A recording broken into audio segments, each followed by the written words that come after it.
Ayan po, isang mapagpalang araw po sa inyong lahat. So, another property for sale na naman po yung ipapakita ko po.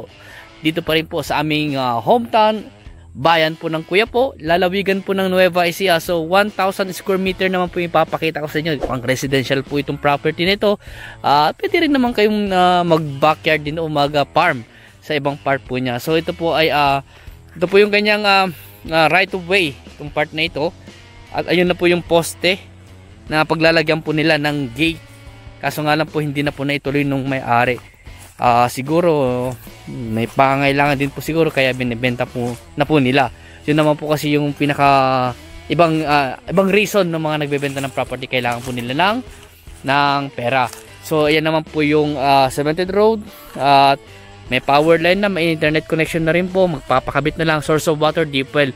At doon na po sa bandaroon yung provincial road. Mga siguro nasa mga kalahating kilometro lang po siguro.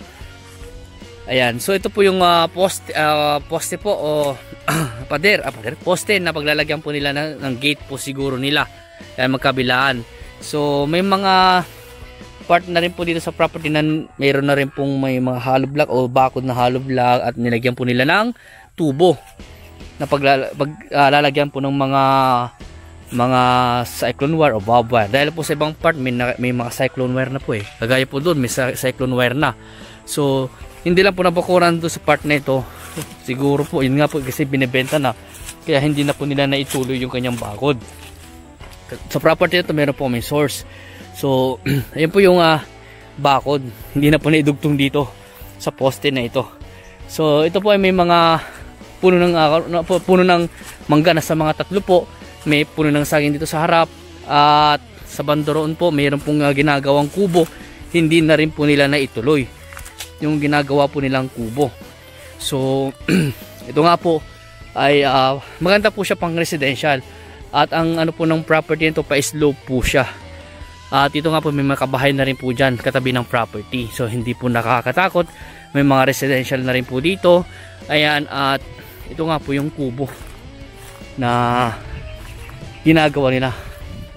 Hindi na po nila natapos. Pero kung sakali kayo po makakabili nito ay nasa sa inyo na po yan kung ano po yung i-develop nyo po sa property na ito. So yan po, may mga bakod na po dyan. Naka-cyclone po siya. Naanoan na po ng mga damo. And then kung nakikita nyo po yung may mga sinampay po, yan na po yung bakod din po. So yan po yung boundary ng property. Tsaka dito po yun, hindi na po nila naituloy lagyan ng cyclone wire itong part na ito. At ito po yung isang puno na mangga at andun po yung dalawang puno po ng mangga. So may mga ano rin po, may mga puno ng guyabano siguro naputol ito. Ayan. At maganda po itong i-develop sa mga naghahanap lang po ng maliit na lote o mga 1,000 square meter na lote po na residential lot. Ayan, ito na po yung nahanap nyo. Ito po ay located po dito sa bayan po ng Kuya po, Nueva Ecija. So ito po ay flood free. Ayan, mataas po. At kung nagpatayo po kayo ng 2-story na bahay dyan, makikita nyo po yung bundok po ng ano dyan, ng Amrong. Ayan, at ito po yung kubo na ginawa nila silungan nila habang siguro dinidevelop nila itong property. Kaso nga lang yun nga po ay hindi naman na po nila tinuloy. So nakalimutan ko na tanongin sa source kung bakit hindi na nila tinuloy. Pero yun nga po sabi sa amin na binibenta na po. So 1.2 po yung kanyang presyo, 1.2 million. Clean TCT title daw po ito. Sabi ng source po namin na i-transfer na daw po yung titulo sa nagbebenta po ngayon. Nakadepende po kami, pero try ko rin po humingi ng copy ng title para mai-flash ko po sa screen. Ayan. So ayan po